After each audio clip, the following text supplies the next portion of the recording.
Even as my understanding of Fremen and Harkonnens and Bene Gesserit becomes increasingly confused, to say nothing of trying to keep track of the mounting pile of names for Paul Atreides, played by Timothée Chalamet, the spell cast by Dune, and now Dune Part 2, continues to hold me enthralled. Must be the spice. You'll have to look for a spirited defense of the movie's snowballing narrative, as well as the complicated character motivations driving it elsewhere. I'm here to tell you to set much of that aside, breathe in the precious spice that has brought warring parties to the desert planet of Arrakis, and simply take the trip.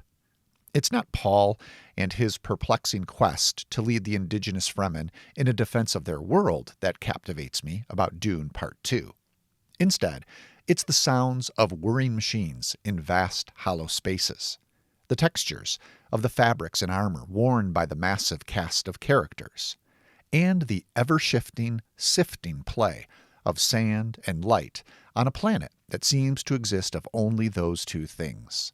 In some ways, cinematographer Greg Fraser is as much the auteur of this series as director Denis Villeneuve. Like its predecessor, Dune Part 2 gets in your nostrils, employing the sensuousness of cinema to put you, bodily, in a wholly original time and place.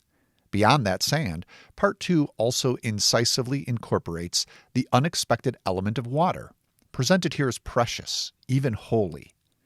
As a religious narrative, Part 2 is a bit unsteady, at turns provocative and diffuse, but its use of water is wholly engrossing. Sucked from the corpses of slain enemies so that others might live, or preserved from the bodies of lost compatriots to be added to a sacred well, water in Dune Part 2 has both an intriguing spiritual import and an earthly materiality. Beneath those dusty nostrils, you can feel it on your lips.